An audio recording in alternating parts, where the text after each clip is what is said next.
Just sit up here, just do it with my teeth. Are you happy with that? No, I'm not. No, I look like a right goit. Are you using the usual equipment that you normally use?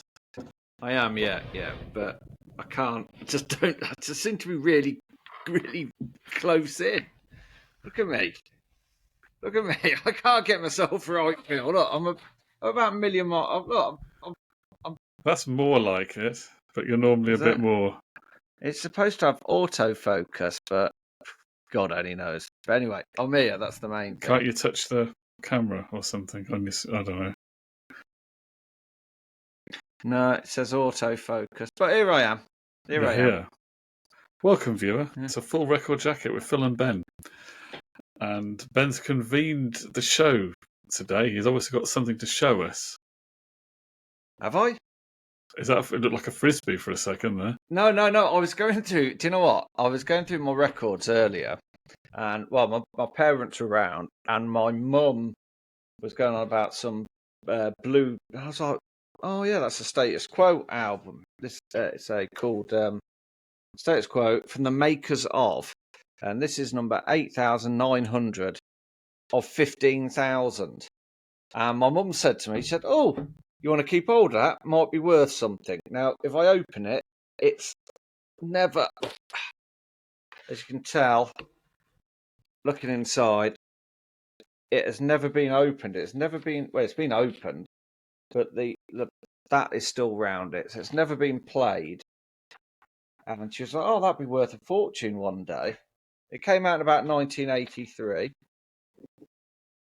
Guess how much that is worth? Collectible tin. From 1983. There's about 3 albums in there. 1980, it is one of 15,000 that were made. That's not to say there's 15,000 left.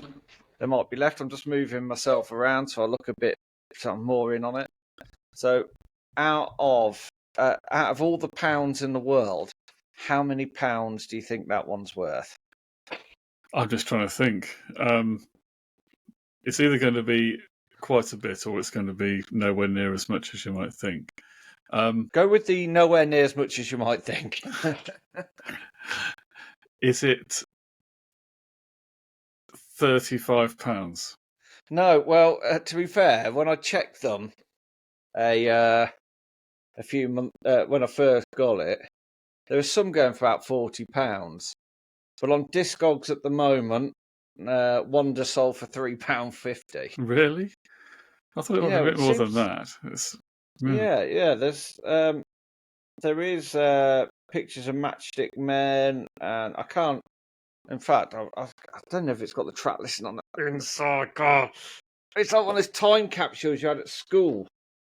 They've got from the past. I'm not massive. This is the only Status Quo album I think I have in my collection.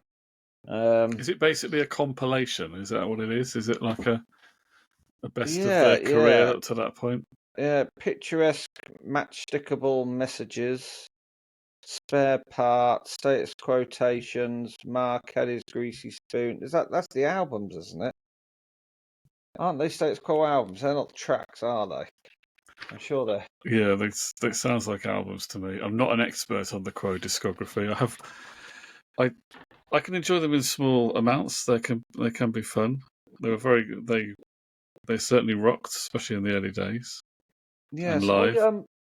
like I said, that's the only Quo album that I have. I've never really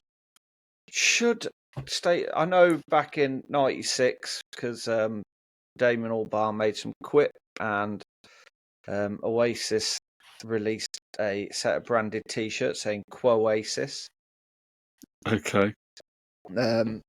But no, it's never something. I'm just moving stuff around because I'm horrendously unorganised. But there's never been a band that's been on my radar, as it were, apart from obviously this tinned box set.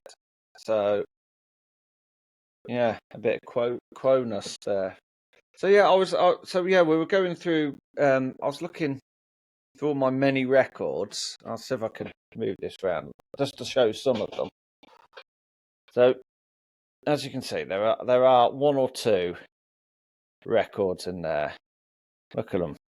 Is that? Oh, that's a guitar. That's nothing big in Tupac. So I've got a few there. So I was thinking, do you know what I need to do? I need to go through and listen to some albums that I haven't actually listened to and I should listen to, which should be all of them, but it's not. But I'm thinking, do I open this up? It's been 41 years in its case.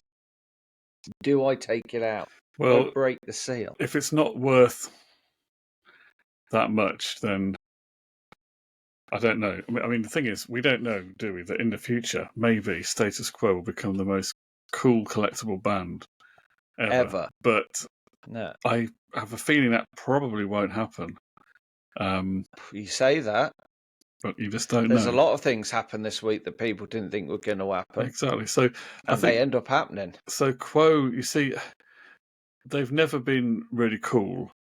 No. And they've often been derided by people. For being three chords and etc. Yeah. Although many people, I gather, have been converted after going to see one of their shows because they were apparently an excellent live act. But I can enjoy a little bit of good old-fashioned rock and roll like that, you know. Yeah, because hasn't Francis Rossi retired now? Hasn't he? They've retired. They have actually retired the Quo name. I think he's going to carry on doing some things, but they're not doing it under the name of Status Quo, and they're not doing. Yeah. Because I say it's about 8 years since. Was it Rick Parfitt?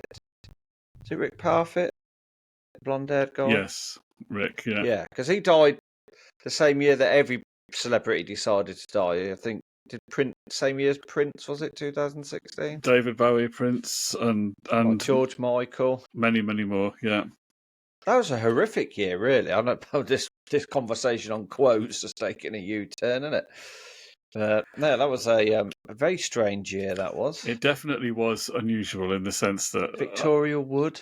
I know some people tried to claim that it statistically wasn't an anomaly, but the level of fame of the people who died did seem to be greater than normal, didn't it, for sure? And I suppose as we get further on in time, because time is a thing, even though time itself doesn't exist, because time itself is a man-made concept, there will be celebrities that have had an impact or sort of a nodule in our life will become more prevalent because there are more of them, and the way that we learn about all this stuff becomes more widespread. So I suppose, yeah, it's going to happen someday, isn't it, Philster? Death and taxes. That's the only thing. But one thing it did do, Philster, is made me think that what we should do, because obviously I've got all these albums. There's more behind me as well. Just down. I don't know if you can see. Oh, there's some books because I do read. But there's more albums down there. There is more, and then there's more of my little. Oh, that's my microphone. There's some more in my boxes and that as well. So I was thinking maybe we should just randomly choose one of my albums every week.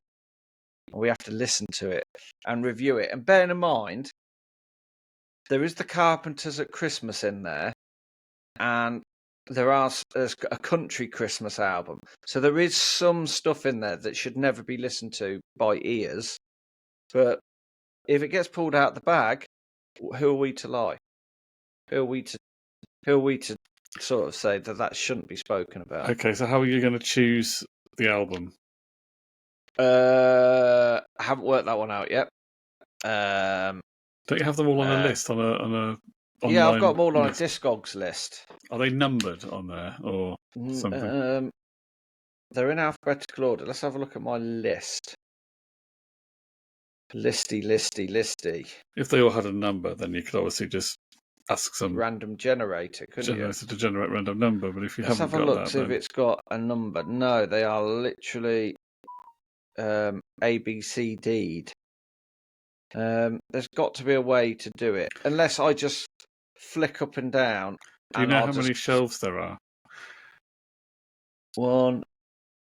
There are one. Well, I can tell you because they're in cubes. So there's 1, 2, 3, 4. 4 times 5, 20, 21, 22, and about 23. So if you know how many there are, and if you start from if you decide which pattern. You would count them 1, 2, 3, 4. So you numbered them all. You'd have to actually stick a number on them, but you know where you're going I'll tell from. you what. And then you can pick one of those sections, and then from there you can then pick a random one.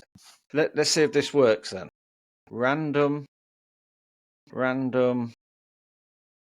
number generator. That's what we want, isn't it? Random generator. Yeah, we could also ask one of those. If you have one of those Amazon devices that you can talk to, you can also Alexa, give it the range of numbers and pick me a number between 1 and 23. This might answer your question.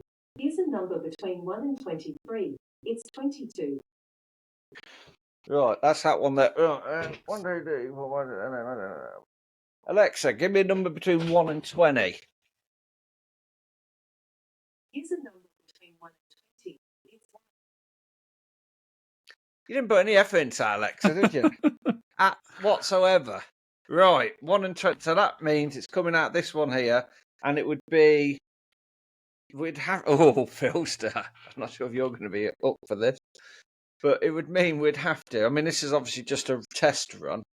We'd have to listen to the new album, Unbothered, bit of hip hop, hopping and griming sort of thing. So that's how it would work, wouldn't it? That's how we could do it.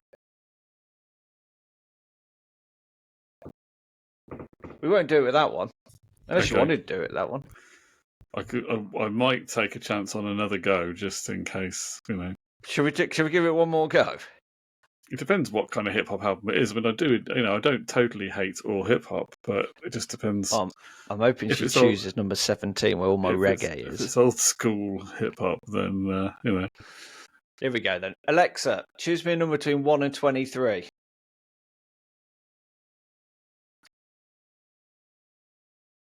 Alexa, choose me a number between 1 and 23.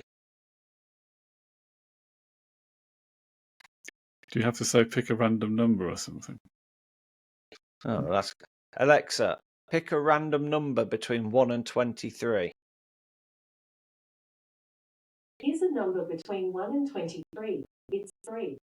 3. Right. 1, 2, 3, 4, 5, 6, 7, 8, Alexa, choose a number between a random number between 1 and 45.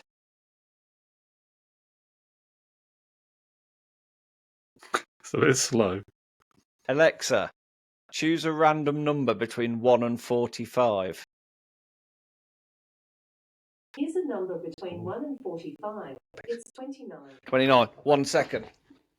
Here we go, Philster. So Alexa has picked, 1, 2, I don't know, what was that first one? Was it 2? 8, 9, 10, 11, 12, 13, 14. And 29. And Ben is now obviously counting 29 along the road. 29.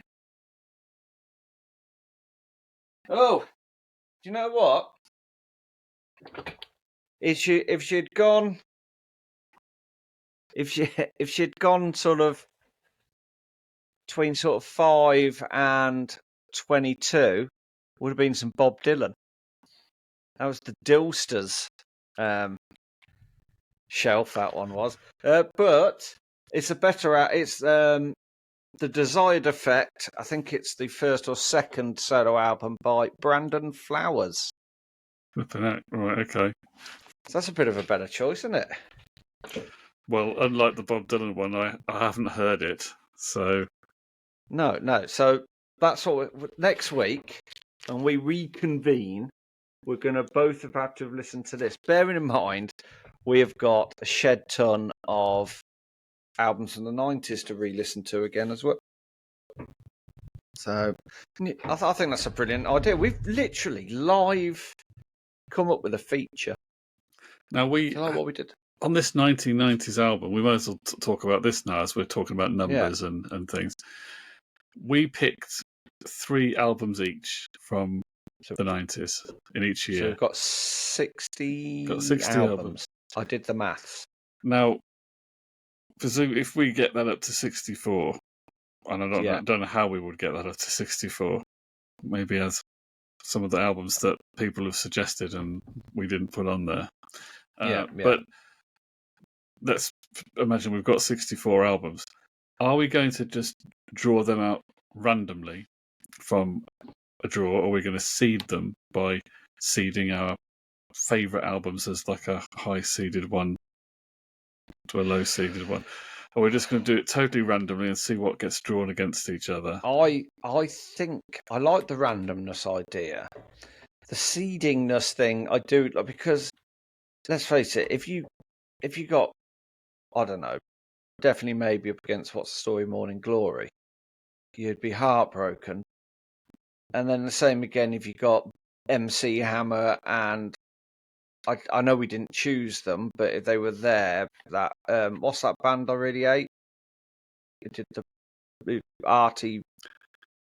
They might be giants. They're not. They might be giants. They might come up together. Did I say Betty Boo? I don't No, think MC They Might Hammer Be Giants and isn't on there because it's neither of yeah, our no, favourite but if it albums. was, they might come up against each other, and you know you've got to put one that's not very good through. So, yeah, I do like the randomness of it. The randomness sort of is good, isn't it? Is it? I think so. It's good Yes. because it creates those moments where we've got two albums that we both think are great, Yeah. and we've got to get rid of one of them. Yeah, There is a risk, So of course, that we could end up with a bad album winning. But then again, if we only ever say we're going to put a great one through, then even if it comes up against another great one, it's still going to get through. And then yeah, because that album is going to be greater than the one it's up against. yeah, And if worst comes to the worst, if nobody else comes on here and says these are the albums on the first round, because we're going to knock out 32 albums, aren't we, in the first round? We could have 4 wild cards where we look at them and we can choose 4 that go through to the next round. Couldn't we? we could. I think that's a brilliant idea. So anybody out there, if you got an album you want to add, then add it. If not, something slightly awful might get through. Couldn't it? So that's how I'm looking at it. So we've got to listen. So we've got to do that. We've got to start that, Phil. So we've got to start writing all those albums out, doing that draw. We've got to listen to this. Obviously, you're going to have a busy month next month because you're appearing as Santa, aren't you, in the at the Birmingham Hippodrome for the next 3 months.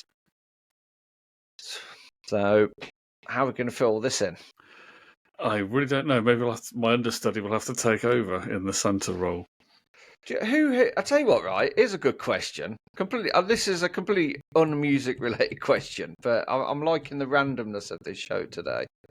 If me and you were to sort of vanish from the face of the planet, like, you know, because a superior race have come down and thought, you know what, these two are better than what we've got.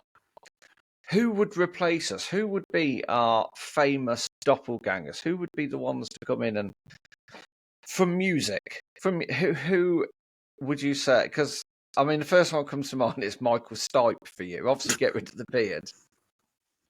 He's had a beard at times. He's had a big long beard. Yeah. So we could have Michael Stipe. I mean, when I used to have long hair, people used to sing McFly songs at me. Yeah. But I don't know who. Yeah. So who would be our musical? It's got to be Michael Stipe, isn't it, for you? I think that goes without any sort. I can't think of anybody else apart from. Is it what's that film? What's that band that did How to Save a Life? Could look like the lead singer of them. There was that Australian band Midnight Oil. Now am I getting confused? Didn't the guy from that band have not much hair? Could quite possibly, I think. yeah. And then the guy from Judas Priest. Yeah. But probably. Oh, I'll tell you who else you could be. Yeah. You could be like St John Tate, lead singer of one of my favourite bands of the early 2000s, Remy Zero. There you go. We got one. So yeah. See, yeah. Who's going to be mine? What bearded wonderfulness is going to take my role? It'd have to be someone fairly talentless. So we're going to have to go into the Fame Academy sort of. I'm just looking at your hair. Isn't there one of the members of Green Day who's got hair like yours? Not the singer, What? one of the other ones. Yeah, I know who you mean. 1 second, I know who you mean. Got the big jaw. Yeah. I know who you mean. Looks like he, without being sort of, he looks a little bit German. What is his name? Oh, is it Mike? It's Mike Durnt or Jay. It's it's the other one, Trey Cool, isn't it? It's the drummer, right? Okay, yeah. Let's have a look. Let's have a look at this. Green Day drummer. Trey Cool. What a name as well. That can't be his real name. Frank Edwin Wright III is his real name. He's called what? Trey Cool? Yeah. Okay. This guy here. Yeah. With a beard. Yeah, we do actually. I'm trying to think who else your lookalike would be. I mean, we don't look too similar there, but imagine that Michael Stipe and Trey Cool doing a poorly researched music podcast. Who's that? Is that Jason Donovan? No, it does look a bit like Jason. Do you know, it's not. He had a massive hit in the early 90s, which he's known for, but he's a little bit of a country throwback type singer. Not very country, but he does do country type stuff, I think. But I think that his big hit was more of a sort of pop, deep voiced American. I don't know how you describe it, really. Not the lead singer of Crash Test Dummies. No. What about Darius Dinesh? Well, the one I just showed is Chris Isaac, who did Wicked Game. Oh yes, yeah, yes. I forgot to remember him. Wasn't he on one of the Simon Cowell audition shows? Is that yeah? I only show that because there we go. He's got a bit of a little bit there. Yeah, so so join us next week, people, where we'll be joined by Darius Dinesh and Michael Stipe. So that's what we've got to do then, Phil. So that's our thingy. Brandon Flowers' album. We're going to listen to some of my collection. Finally, yes. We're going to play that. I've never heard. Have I heard any of it? Well, maybe it's been on the radio, but I've never heard. I don't think he hasn't had any songs from a solo album that have been very played a lot, has he? That I would have heard of. Probably not as big as the Killers. I mean, isn't Mr. Brightside still in like the top 100 or something like that? Is that right? And I'm sure it's still in the top 100 for a ludicrous amount of time. And bear in mind, I don't think it got to number one when it came out. No. It just seems to have been this sort of I have seen anthem that people have. Yes, but an anthem. I've seen it as an anthem. I've seen it being an anthem for somewhat drunk people to sing along to. Yeah. I've seen that go. I've seen that happen. Not that I've never seen drunk people, Philster. So I don't go to many places nowadays where there are drunk people. It's rare, but I think maybe in the last 10 years I've seen that happen.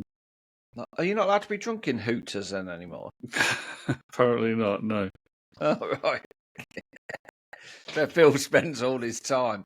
He works behind the bar, don't you, Phil? I love it if you did. I would love that. If that was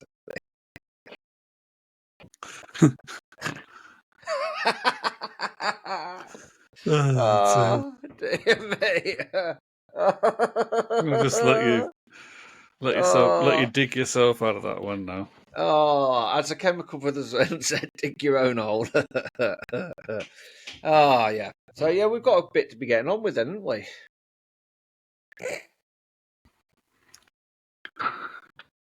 Hooters. Oh dear, I do apologise, Phil. It's Sunday. It's I'm missing songs of praise. I think that's what it is.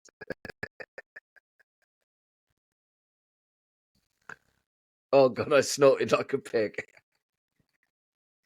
Oh, dearie me, I do apologise. Sorry, Brandon Flowers, we don't meet. Or Darius. Oh, yeah, I forgot Darius Dinesh actually died in 2022. Oh, right. Now you say that, I recall that. Yeah, I forgot all about that. So he can't replace me. So it is going to have to be Trey Cool, isn't it? Like now Trey Cool, not then Trey Cool, because we didn't. Yeah, now. Yeah. Yeah.